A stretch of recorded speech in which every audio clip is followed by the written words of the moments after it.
Hello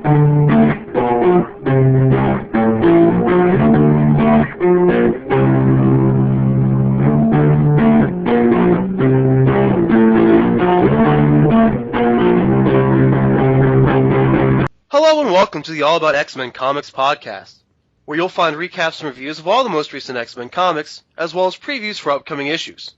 Please keep in mind this will include spoilers, and keep your offensive little children away from my colorful language. I'm host Scorpio Moon, and for me, X really does always mark the spot for treasure. Hosting with me is Johnny Alpha, who is always just finding new and incredible things to love about the X books. I almost kind of can't believe this, but XMen Legacy number 23 is really the most mainstream of the X books this week.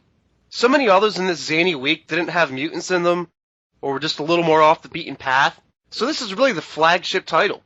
It's pretty fitting given the events of last issue too, with Legion pulling himself together, asking the X-Men for help, and then being turned to by them for leadership. It's his moment. This book is always so back and forth and ironic. He had to lose his mind to regain it, saving himself puts him in even greater dangers, and how bringing the X-Men to him could lead to their demise. As he's merged with his multiple personalities back into one, the effect has gotten kind of out of control, is one way to explain it, like you can't turn it off, and now he's trying to basically eat or absorb all of mutant kind. It's almost like Age of X all over again. But as this is going on, a lot of the book takes place in Legion's mind, and he takes us through kind of this monologue, and, let me just read some of this stuff, man. So ring your great cracked bell, children of Earth, sound your mournful alarms. Clutch hard your broken minds and scream, little world. Scream as the rough beast slithers through many-angled plains and awakes at last. This shit is just beautiful, dark poetry, man. I couldn't agree more. This entire issue is just vivid. The art style in it, they switch it up from issue to issue, but, it is just gorgeous looking. Just the way that it's written and the journey that you're taking with David, it's just, I don't know, it's so impactful. It's just so monumental. It's the only term I can think of that actually fits this issue. But yeah, man, like you mentioned, with the kind of swirling, melting effects in the art, and combined it with the kind of poetic nature of the book, it could really be easy to mistake this for one of those kind of, pretentious indie books, or you always kind of call it Marvel's Vertigo series. Because it really does have that feel. He's kind of made, in a de facto way, an X-Men Sandman type book. The way the story unfolds and everything, it's not quite as original and as goth and everything as Sandman was, but there are striking similarities between this book and that one, and I actually think that this is better than Sandman personally, but it's right there on that level. This could, if X-Men weren't one label specific, could really be a Vertigo title, the way that it's drawn, the way that it looks, the feel of the book, and the beautiful poetry, and I don't know, in the symmetry to the end of this issue. Marvel doesn't usually put books out like this, you know what I mean? You got to go to Image, you got to go to Vertigo or Dark Horse to get something like this, and it's sad that this book is wrapping up, but it doesn't seem like it's canceled, you know what I mean? It seems like it's actually coming to some kind of actual evolutionary end of the story, which I kind of find really awesome. And they've been playing kind of coy with that one, too. They've hesitated to put in the solicits, normally see, final issue or something that really spells it out in the solicits. But here they're just kind of saying, to be concluded. So yeah, I think you're right. I guess they are just kind of coming to the end of this story. While it's been a very personal one for Legion and his romance with Blindfold, it's also, they can't get away from the superhero aspects of it. Even though I always kind of call it like an X-Men comic about X-Men comics, because he does love to hang a lantern on those tropes. Like in this issue particularly, they talk about happy endings, the hero always saving the day, and how so many superhero stories come down to just punching the bad guy. And David, he still really wants to be one of the good guys, even if he's not one of the so-called beautiful people, as he even literally puts it in his book. He's this tragic, he's really trying. It's just, man, there's just all these hurdles in his way. He can never get a break, the poor bastard. He has to be the son of one of the most powerful mutants ever, which makes him, even more powerful, but he's so powerful he cannot control it. And, it's almost tear-jerking, man. If you don't feel for this character, you honestly don't have a heart. You know what I mean? I don't know. I really hope something really works out for the guy. I'm pulling for him. Especially as we come up to the end of this issue, where he and Blindfold know that they don't have that much time together. They don't expect to necessarily make it out of this alive. At least not both of them. And he grabs a hold of his time control power. And, my first thought was, him, trying to jump forward to the future to see if it works out, or jump to the past and, erase a whole bunch of this or do whatever. But the first thing he does with it is basically just stop time so he and Blindfold can have a romantic moment. Basically it all wraps up with them having sex. Right. I mean, with just some vivid, beautiful art and some more of that great poetry. It's just, there's no other way to put the end of this book besides beautiful. It was beautiful, man. And just what a great thing to do, to buy yourself that extra moment with a loved one that we all wish we had. And the poor bastard's been so long in comas and stuff like that, I think a moment's all he's really going to need. I don't think Blindfold will be unhappy. But, yeah, man, do we want to go thumbs up or thumbs down on this one and buy it or skip it? I gotta go thumbs up, dude. The art, the words, just everything. This is a comic that should be read. It should be read by everybody. It's a shame that this is like one of those kind of like swept under the carpet books because of its obscurity, but I'm also gonna have to say buy it. This thing is wrapping up, and it's wrapping up amazingly. And honestly, if you're an X fan, you should be reading like what is happening to David, because I think it may actually have a bigger part to play in X books of the future. I'm gonna go with thumbs up too, man. This is as fringe as you can get and still be X-Men. And I'll go with buy it.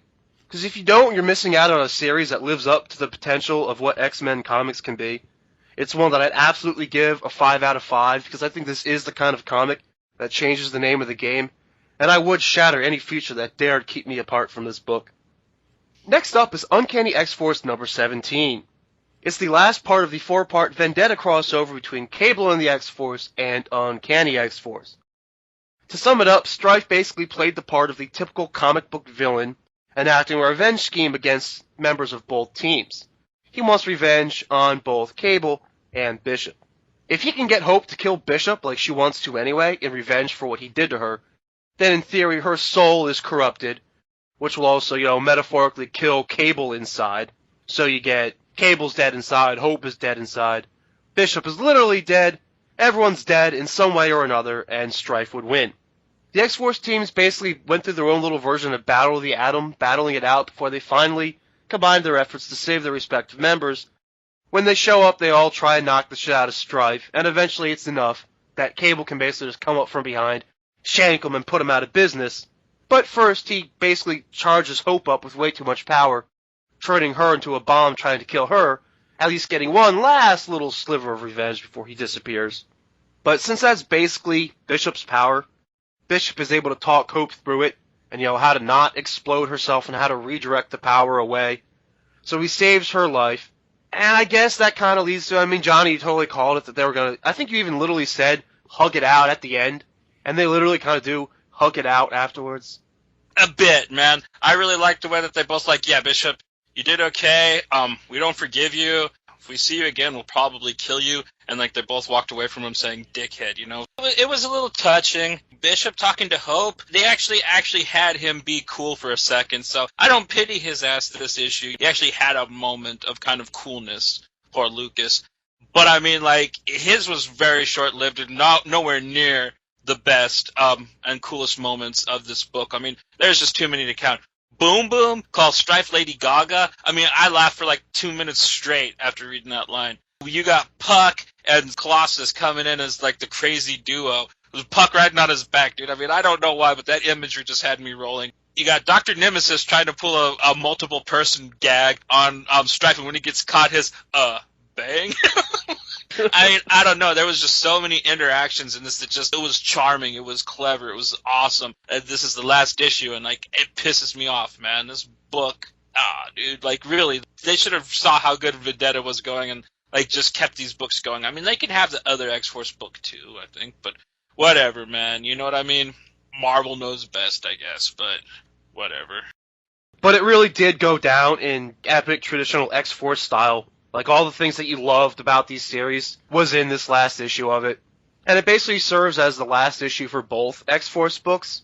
And at the end, the team kind of starts to go their separate ways. I guess Storm decides that she wants to go back to the school. It basically just kind of had to lead into the new X-Force number 1, which I guess the leadership team there was kind of basically Cable and Psylocke, so it's one from each team.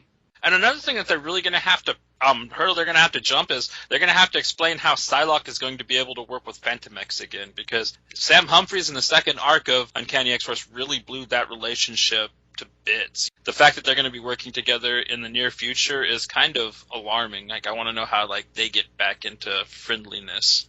Phantom X hasn't even been in X-Force for so long now, and then he's on the cover for the new one. Yeah, well, they keep drawing him on the cover for this series, too, if you notice. Like, there's a couple times I was just like, why is he on the cover for this? He's not in the book. What? But anyway, for this issue, do we want to go thumbs up or thumbs down and buy it or skip it?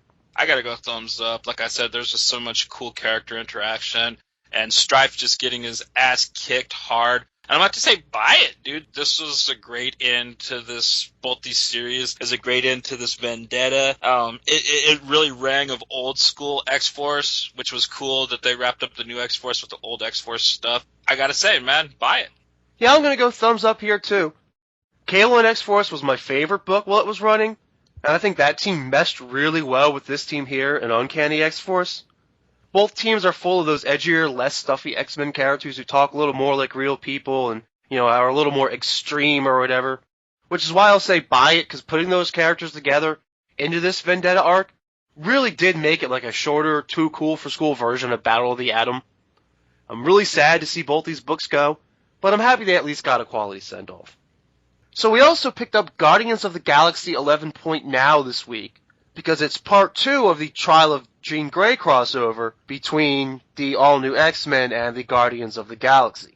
Unfortunately, there's not really too much X-Men in this book. One panel. Yeah, basically what happens here in Guardians of the Galaxy 11 Point Now is they do the Guardians of the Galaxy version of the story. Basically what brought them into the Trial of Jean Grey, so that by the time we get to the last page of Guardians of the Galaxy, it's basically the same last page as the last page from the last issue of All New X-Men, but just from the Guardians' point of view.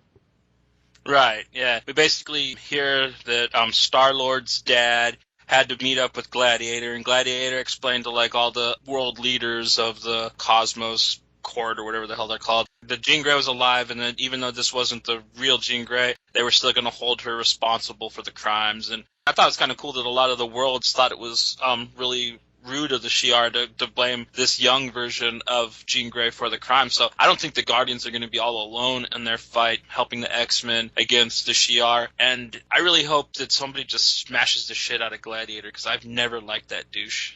Yeah, man, so in that respect, they add a little more to the story. And you see some of the cosmic perspective and some of their different perspectives on what they think exactly is going on here. So, I'm not going to say skip the thing, but I mean, as far as X-Men fans, yeah, there's a couple panels of Jean Grey and little flashback thingies, but basically you just see the X-Men for one page at the end of the book, and they don't even talk or anything. No, but there is a couple funny pages of Rocket Raccoon ridiculing Tony Stark for being an idiot that doesn't know how to work technology, so there is some good things in this issue. My favorite part was this Angela character that they brought over from Image after a little battle between the rights. I thought she was pretty badass in this one. I love her panel where she beheads the Skrull assassin, and then Gamora gets all pissed off like, hey, we need to, get him for info or whatever. And Angela is just way, she does not have time for that shit. She pulls a little bit of a too cool for school here. She's just like, really? You already know who he works for. We've been over this one. All I did was just save us a whole shit ton of time. Yeah, he was going to give us a bunch of vibrato, and then after a long time we'd have found out he works for Star-Lord's dad. Yeah. So I got a big kick out of that. I can't talk about this issue, though, and not bring up, again, Marvel and their little marketing gimmicks. I mean, I gave them a bit of a pass putting the big #1 on the X-Men issue because it was technically the first issue of that crossover. So, I mean, how exactly does the #1 fit in here in something that's still technically supposed to be book 2 of the crossover? I don't know what excuse to make for them. That's the all-new numbering. So, Marvel Now is doing the all-new Marvel Now. So they still got the Marvel Now numbering, but this is, since it's a Point Now book, it gets the #1 on it. It gets the Point Now and the #1. And I mean, I guess technically it's the first installment of Guardians in the Child of Jean Grey crossover. Well, no. The Child of Jean Grey has nothing to do with it, bro. It has to do with the Marvel switching from Marvel Now to all-new Marvel Now. See, that's... So then, is Guardians of the Galaxy #12 going to have a #2 on it? Because it's all new numbering? I don't know. I don't think so. I've only seen that they're putting number ones on the first ones of the Point Now books, but you know, I can't read what Marvel's gonna do. You know what I mean? It's they're being really weird with this numbering stuff. They really kind of want to break into that fringe market that Image and them hold and stuff like that. And Image, like, you know, they run minis mostly, and I really think that that's kind of what they're trying to capture by doing this. But anyway, thumbs up or thumbs down, and buy it or skip it on this one. Thumbs up. I had a lot of fun. I haven't read any of the issues for this new run of Guardians of the Galaxy, so I had to say that it was a lot of fun to see that it's off to a good start at least. But you know what? I'm going to say skip this issue as an X-Men fan, because honestly, if you read the all-new X-Men issue, you're right up to speed. You know, you don't need to read this. Yeah, I'm going to go thumbs up too. Bendis has a good amount of goodwill built up with me for what he's doing on the X-Men titles, and he makes this issue a good bit of fun. It's self-aware, a little self-referential. It both uses and subverts some tropes. So I mean, maybe it's kind of worth it to check out some Guardians of the Galaxy. But yeah, same here too. As an X-Men fan, I'm just going to say skip it. It's not really entirely important for the crossover, even with a little bit of extra information you get. Another book that kind of falls under our wheelhouse is Night of the Living Deadpool #2, since we're talking about Deadpool now. Over the course of this issue, they do some location jokes about where to hide in a zombie apocalypse. You know, prison and farm stuff like The Walking Dead, or a theme park for Zombieland, and so on. And I really like the Evil Dead house. Join us? No, thank you, man. There was a lot of them that like really had me rolling. They really malls. Man, I hated going to malls when these zombies were still alive. I'm not going in there now that they're flesh eating. Yeah, there was a lot of really good zombie movie jokes going on at the beginning of this book. Yeah, I think reading this book is almost kind of like if you could watch zombie movies and hang out with Deadpool when he was doing like a running commentary on them. Like that's kind of how it would go. But yeah, in the issue he loses basically his whole team of survivors. And at the end he kind of finds a new haven, but also finds a group of crazy old housewife ladies looking to destroy it and murder everyone there. For me, it was kind of a lazy read. No one really seemed to care when they lost, like their pretend grandma, for example, or anyone else, so I didn't really care either.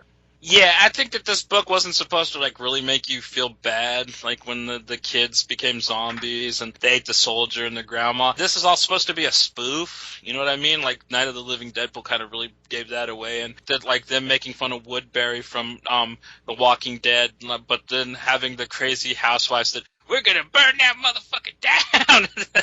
And I don't know, it really pulled it Garth Ennis at the end of it. So I wasn't really too thrilled with the first issue, but this one really brought it back up. I'm like really into this right now at the end of this issue. So you think you'd give this bad boy a thumbs up or a thumbs down and buy it or skip it? I'm gonna go thumbs up. Like I said, there's great zombie jokes. I mean, if you are a fan of like the zombie genre and you grew up watching all the films and stuff, there's a lot of stuff that you're gonna find humorous in this. And yeah, I mean, like, go ahead and check it out, man. It's definitely worth the read. I gotta go thumbs down. I kind of got that hollow feeling that I think you mentioned with the previous issue of Deadpool somewhere, maybe in the main series, where afterwards I was just kind of like, okay, that's it. Like, I get the joke, but what was the point of that? I'm gonna go skip it, because I just don't know if I really even want to read 2 more of these. I think as a one-off thing, it would be really enjoyable, but as a series, I'm just kind of like, maybe one trade would have been good enough. Okay, so next up is Cataclysm: The Ultimate's Last Stand #4. Now, I picked this one up because we were promised there were going to be a couple Ultimate Comics X-Men in it. And there were. We see Kitty, Colossus, and Storm are there. Suddenly they're joined by Rogue and Jimmy. I mean, how, where, when, why exactly did this particular team meet up and come together? I have no idea. Especially because I haven't been reading the Cataclysm event. But I have a feeling that they don't really explain it. They're just kind of like, okay, some more X-Men. So yeah, I mean, it involves some Ultimate Comics X-Men. I personally didn't really get too much out of it. I thought it was kind of cool when Sue Storm jabs Kitty with the needle, and Jimmy instinctively pops his claws to protect her. I would too. You know, I don't trust the Fantastic Four, never have. Ultimate ones, I guess, are supposed to be like really like more dicky than they are in the 616. So yeah, I wish Jimmy would have shanked Reed. He's real cock in this book. Even like Tony Stark don't like him. So I'm like, and Tony Stark's a dick. So you know that guy's got to be an asshole. Yeah, man, I definitely got that impression too. But yeah, this one issue, it was really good. I don't know. I really like that they're playing up the importance of Kitty Pryde, because I really like this Che Guevara Kitty Pryde anyways. and the fact that they're gonna giant man her up and have her walk through Galactus in his machine to destroy it to like end his reign of world-eating terror. Go Kitty, kick some Galactus ass now. You know what I mean? Yeah, as far as ways to bring some of the Ultimate Comics X-Men into this, that wasn't a bad little plan that the brainy types of this universe put together. So yeah, we picked this one up basically just for the appearance of a couple X-Men, but would you go thumbs up or thumbs down and buy it or skip it? I'm gonna have to go thumbs up, just because like this one issue was so much better of a representation of the Ultimate X-Men than the 3-shot we had to endear. But I'm gonna go skip it, man. This is not awesome. This is not like good Ultimate X-Men book by any stretch of the imagination. I'll give them a thumbs up just because I thought the idea was kind of clever. Like their plan for how to attack Galactus with mutants. I liked that. But I'd probably go with skip it because honestly the art was a little cartoony, the dialogue a little overly simple. You know, most of those cliches about might not survive the mission and, you know, shit that you've read somewhere else before, but not in like a particularly extra creative or interesting package. Let's see here. We also read Uncanny Avengers number 16. I'm not sure, but it seems like they can't really seem to keep track of who to check off on these front pages. I mean, Daken was back after Wolverine clawed his throat, but I guess maybe he's technically gone because he's a mutant? But Sentry should be crossed out, too, because after the last issue, he got taken out, right? Well, he was eaten by a sandworm. Since he's kind of like a very omnipotent type person, he might be able to break back out of that. He's quite strong and Superman-ish, so I don't think the sandworm's really going to keep Horseman Sentry down for too long, but it does look like he's down for at least the rest of this story arc. But yeah, I mean, it's not like the mutants are all dead or anything. I mean, no, I totally agree with your point on Sentry. I imagine he would survive that. But the mutants aren't dead. They're just out of the picture because they're entombed right now. But still, they're kind of crossed off. I don't get what they're trying to tell me. They just made me waste like 2 minutes of a conversation for no good goddamn reason. They were just trying to say, like, who's still in the fight, I think. I don't really think they were saying are dead, because, and I'm pretty positive that, like, Rogue is going to be alive after this. I'm pretty sure that Wanda is going to be alive after this. I hope that Wonder Man stays dead after this, but the stupid crossed out cover page, or second cover page, notwithstanding, this was an amazing issue, dude. They really got some badass fights going on, man. I really liked the way that the heroes really brought it to Uriel and Eamon, man. I mean, like, little fuckers got asses beat a little bit, man. It was awesome finally just seeing, because like we've just been reading issue of issue, just like the heroes getting just smashed and tooken down a notch and tooken down a notch and tooken down a notch, and now just with this, dude, just Thor, Cap, and Wasp just brought it to him with the quickness, just I mean, like, it was good to finally see that, yeah, the heroes are getting the upper hand and there's a fighting chance finally again, you know? I really like the hero trials that we've had to endure. It's almost Japanese warrior epic style. Yeah, and with all the mutants out of the picture, basically, you know, there's no real X-Men in this issue. It was all Avengers-type superheroes to punch the bad guys. You know, for the quick recap of events, with time dissolving and a giant being about to destroy Earth, you get another good old-fashioned meeting of the minds with the brainy types, which includes Doctor Doom. They've got to A, stop the creature, and or B, destroy the device that's inhibiting time travel. They want to call in some time travel reinforcements of their own. I mean, Kang has a future team, so it's only fair, right? They got me with the Wasp character last issue, man. I love her again now, and I love her again here, too. She's kind of worried about how big of an explosion there's going to be when she takes out this machine, but she kind of tells herself, like, hey, you know, nope, no time to worry. I'm a superhero, this is my job, and this is what I do. I take the thing out, I outrun the explosion. That's the only way that this goes down. That's how it works. I love that. Oh, she's an Avenger. She's a real one. She's been one for a long time. She unfortunately had to be married to Ant-Man for a long time, but, you know, she's made her rounds. She's boned a couple really cool heroes, and, like, I don't know, she's always been more stronger than Ant-Man, in my opinion, and I really like that they're writing to her strengths in this, really making her a little badass, so yeah, Wasp really owns this title right now. But as far as Uncanny Avengers number 16, would you want to go thumbs up or thumbs down and buy or skip it? I gotta go thumbs up, like I said, man. We've been watching these heroes just get decimated and get their hopes dashed and, like, just get smashed on and bashed on, and it was cool to finally see them, you know, take something back for once. And I'm not to say buy it, man.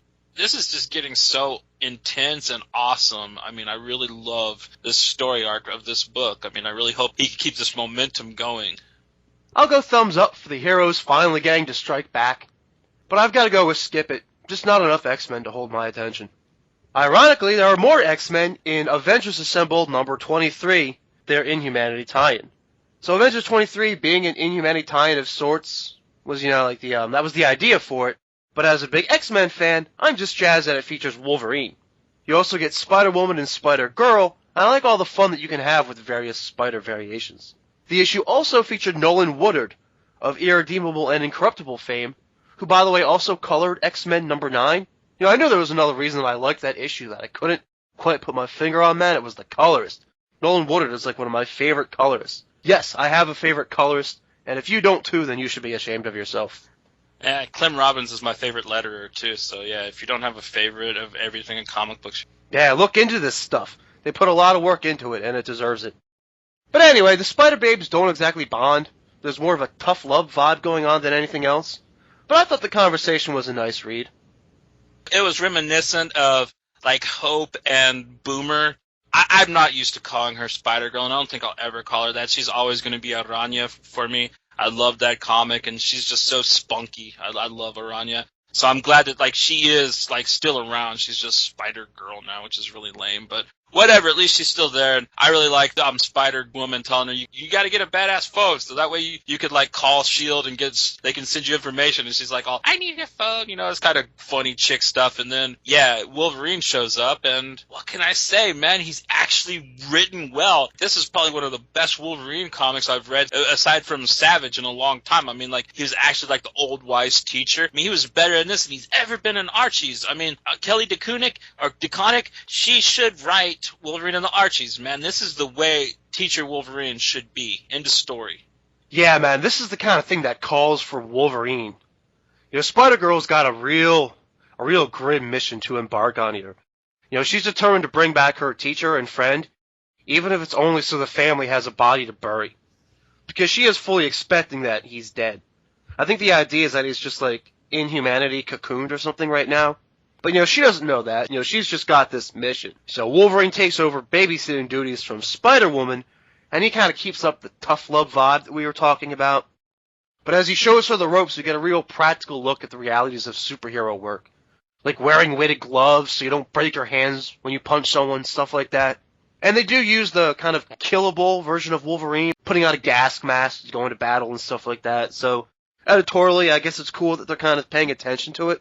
And it kind of puts Wolverine a little more on the level, I guess, to be killable or whatever, but he's still just like, the old pro at everything, even if it comes to, like, driving a flying car. Right. And she's giving him shit. I mean, I don't know what her problem is, man. That was a Cobra anyways, but I don't know. She's just a snotty little Latino girl, though. Old Aranya. That's kind of one of the weird things about this issue. Like, the whole thing was just, really dark with, like, the nature of her mission and, like, some of the advice Wolverine was giving her about it. I know you think that you're the good guy and you're the superhero, but you're going into a situation with people who are basically willing to kill to get what they want. So how are you going to deal with that? They've got this real darkness and, like, real world, how does superheroics work in this universe kind of thing going on. But then they also balance it out with, the Spider-Girl banter and with flying cars. And, of course, the colorist adds just enough glow to some of these scenes to kind of both balance, but also highlight the contrast, and what's a really, really unique book to me this week. Wolverine is kind of becoming the new Superior Spider-Man since Pete is coming back in his book. I think Wolverine is going to be very well written when he makes guest appearances in other books from now on, like Doc Ock Spidey used to. Yeah, man, it's kind of funny and kind of sad how that works out. So as far as Avengers Assemble 23, do you want to go thumbs up or thumbs down and buy it or skip it? I gotta go thumbs up. There was too much that I liked about it. I mean, I've liked her writing since I started reading Captain Marvel when Marvel Now popped off. So Kelly Sue DeConnick is awesome. She's a good writer, and she writes women very well. But I really liked the way she wrote Wolverine, and it was great having him teach Aranya how to become like a more grown-up superhero. I think that they're actually going to bring her into the fold, and she might actually be becoming a bigger character now, which is awesome. I gotta go buy it. I mean, this is like a cool, really fun issue. It's so Marvel, you know what I mean? This is like what you expect when you get like a good Marvel comic with the word Avengers on it. Yeah, and you don't see Wolverine written this good every day, so buy it. I've gotta go thumbs up here too. I love superhero comics that are kind of about superhero comics the way that this one was.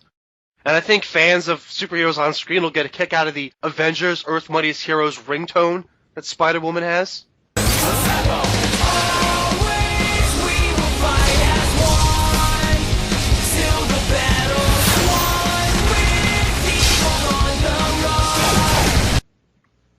So I'll go with buy it.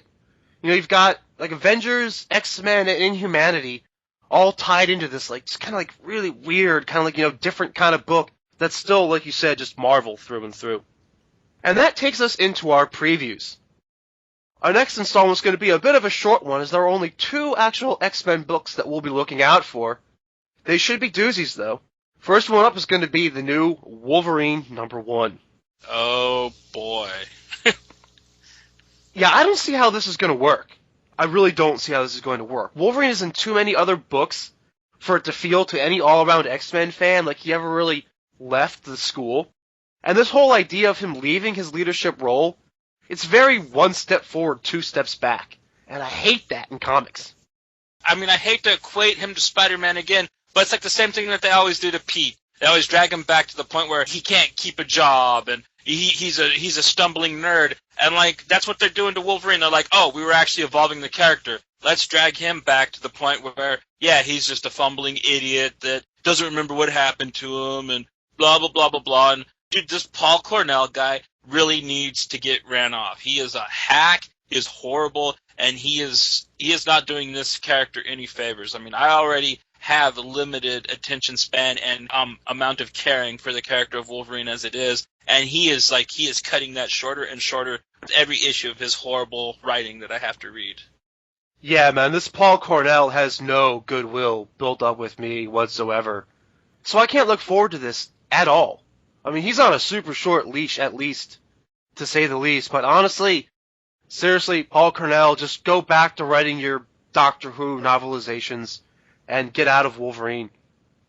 I mean, I don't even completely hate the concept of, like, Wolverine writing with some D-list villains for some super secret revenge mission kind of thing. Like, it is kind of a cool concept. You know, Wolverine's got, like, a bit of a, you know, minor villain past. I mean, especially with all the retcons that they've built on top of the character, Wolverine is almost a bit of a reformed villain anyway. So it could be kind of a cool thing, but I just don't see Paul Cornell pulling it off. Look at the cover for this #1. It reeks of Rob Liefeld-ism garbage. I mean, like, the only thing that's missing is pouches. He's got, like, chrome little, like, this metal, like, worked into his suit, and he's got this really oversized, stupid-looking gun. I mean, like, honestly, I thought that we were, like, moving away from, you know, the Liefeld 90s garbage, you know, with these books. But this one, it seems to be a celebration of it.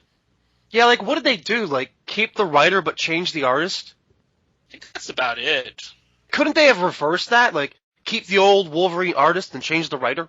Yeah, 'cause I actually like the art in Killable and stuff like that. It's just the book itself was horrible. I mean, the art was actually very vivid and very good in that, from what I read of the last Wolverine arc. So, like, yeah, they got rid of him to keep this crappy writer and brought in some Liefeld wannabe. Way to go! You know, because people love Rob Liefeld. It's not like he's not the most mocked person in comic books. Yeah, just ouch, man, ouch. I'm gonna go read Avengers Assemble 23 again now. I'll wager you, man. I will bet you that this comic is going to be absolute shit. It's going to be better than the last issue of Passions of the Wolverine, but it is going to be one of the worst things that we've read since Origins 2, issue 2. Let's see. Wolverine #1, better or worse than Origin? I'll say... that's a tough one. Worse than the first issue of Origin, better than the second? Yeah, that's my guess. There was an issue of Origin that was better than the other? We're also going to get X-Men 10. I think it's actually X-Men 10 Point Now. I think they're doing that thing with it. My big hope here is that they fill in a bit about the Sisterhood's new powers. I know this issue is going to do a couple of pages of catch-up, get you up to speed kind of stuff, so they might be good for that. I mean, I think the reason they're going to be doing a couple pages of catch-up is because they want to give it this Point Now treatment, because it really makes no sense to do a Point Now right here, in the middle of this arc. Right, because we're like 3 issues in. I think that they're making this a Point Now issue just because, like, this is the Point Now month. You know, everything else is Point Now right now. So, like, they're like, yeah, damn it, Wood, you're 3 issues in. Try to do the Point Now thing, goddammit. And, like, he's just like, I had it written, all right? You guys stamped it. It's not my fault your Point Now clashes with the middle of my arc. Dude, they're probably like, Wood, come on, you're 3 issues in, we're ready to reboot your book, come on. He is such an artist, I don't see how he could really be too down with this, but I don't think he's gotten paid this well in his career yet. So, I mean, like, I think that he's making a bit of an allowance, but I don't think that, like, if they're going to start jerking around like that, I don't think Wood's going to last too long at Marvel. No, man, not if it comes down to all that. And, the almost nearly worthless solicits promise us some info on the Rachel Gray-John Sublime relationship. So, yeah, maybe we'll learn a bit about just what the fuck is up with that. And maybe we'll find out if she has sex with their costume on, too, not just sleeps in it.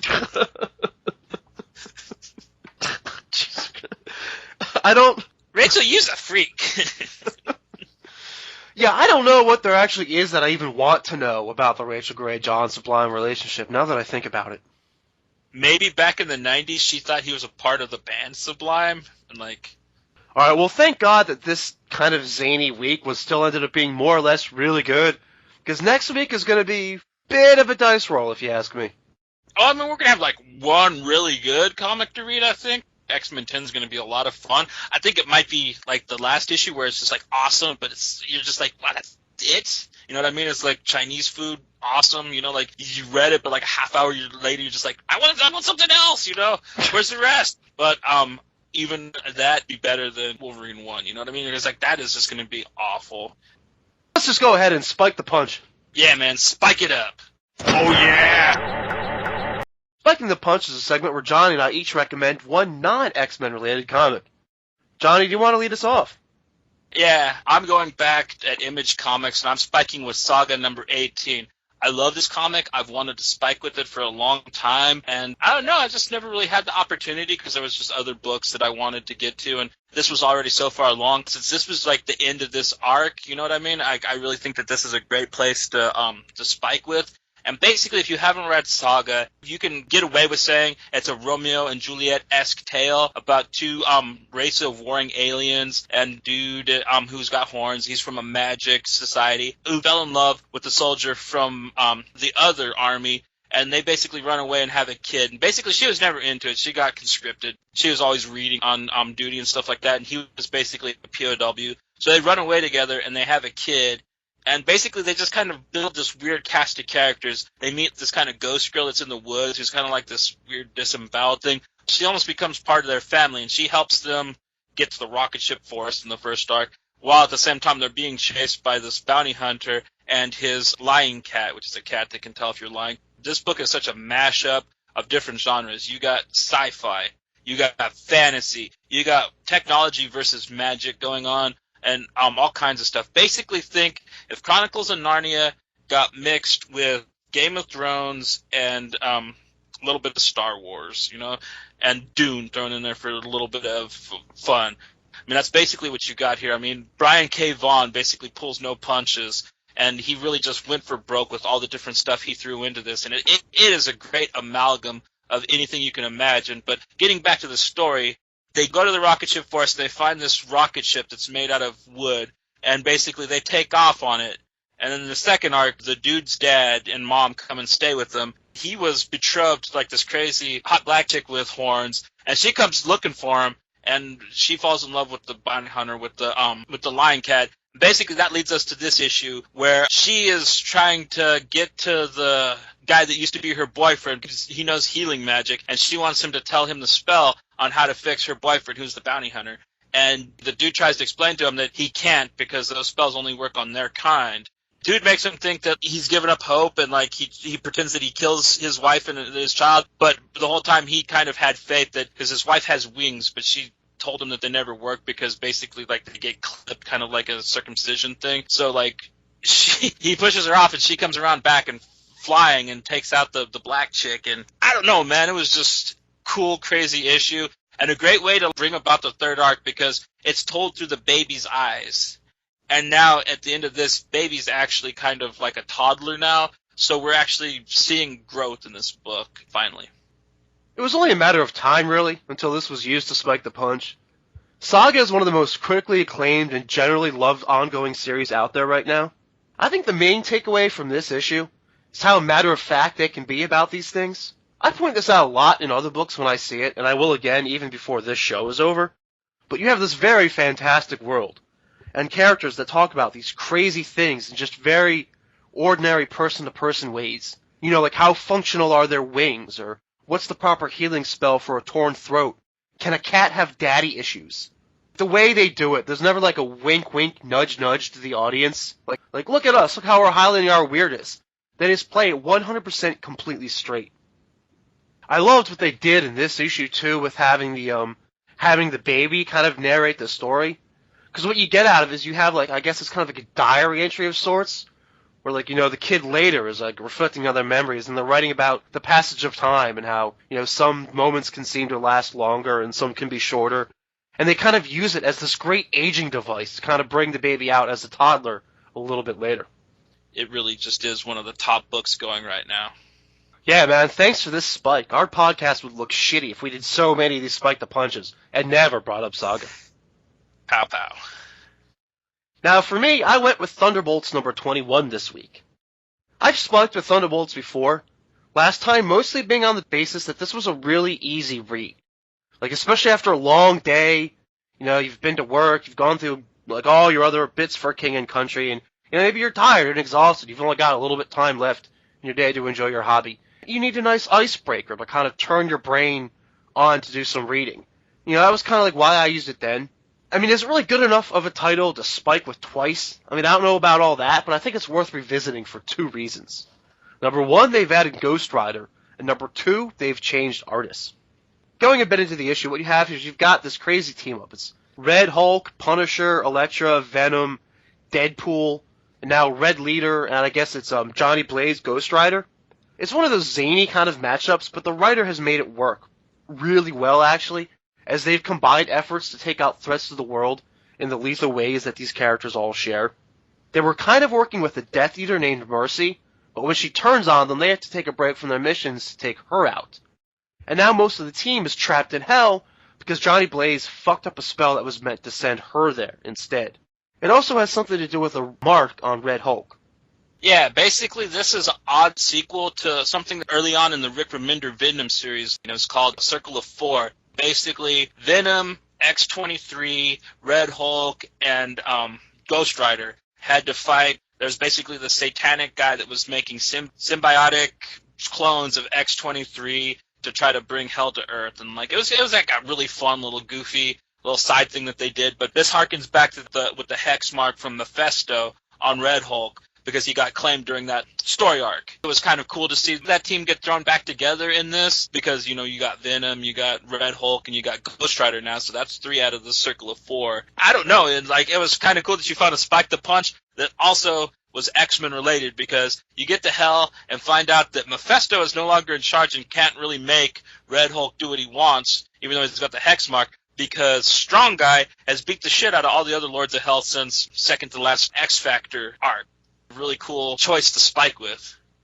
Yeah, Strong Guy of all people, man. I did not see that one coming. He got stuck down there because, basically he got brought back to life by Layla Miller, and when that happens, you don't have a soul. And, like, he was in love with Im, and, like, they go down to hell. They were having this big fight. He ends up killing Im on accident when they're fighting down in hell, and he basically becomes a demon of sorts in a deal to bring Im back to life.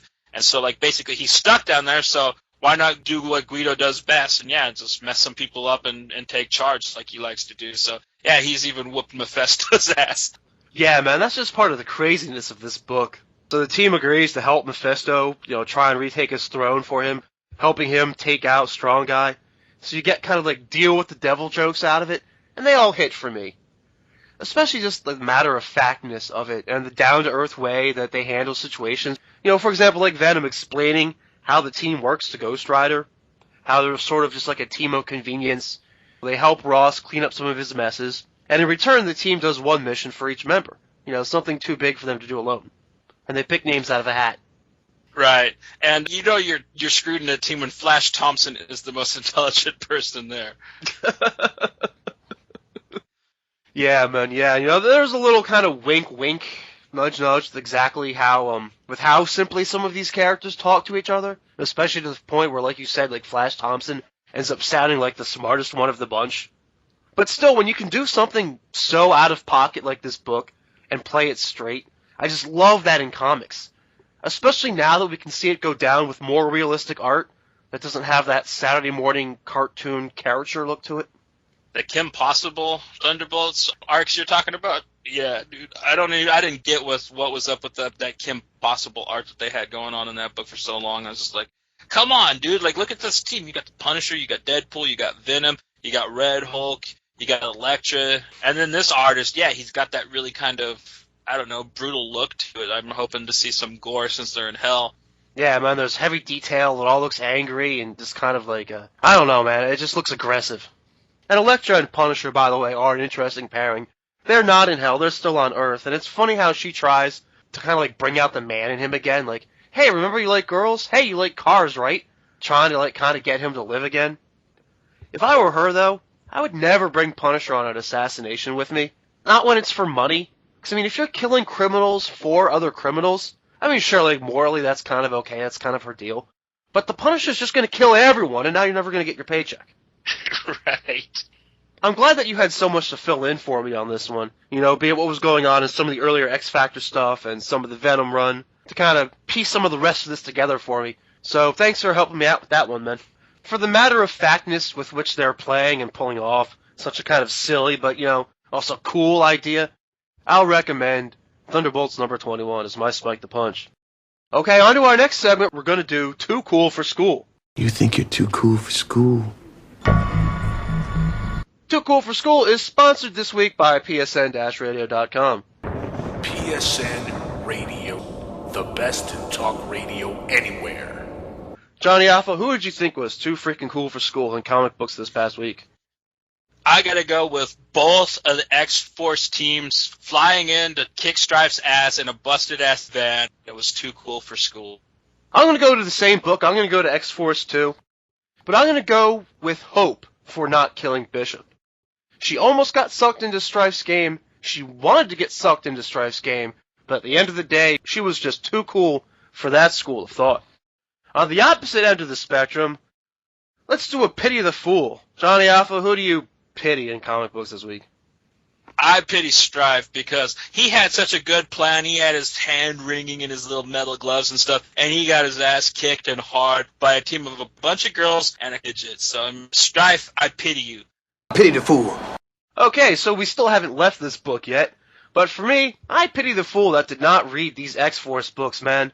Both Cable and Uncanny were interesting, unique takes on the title, with enough personality that it almost justifies, in my mind, actually having all these different series and separate volumes for them, and for me to concede that is saying a lot. I pity the fool! Okay, do we want to end the episode with a sexiest moment of the week? Why not? Oh my.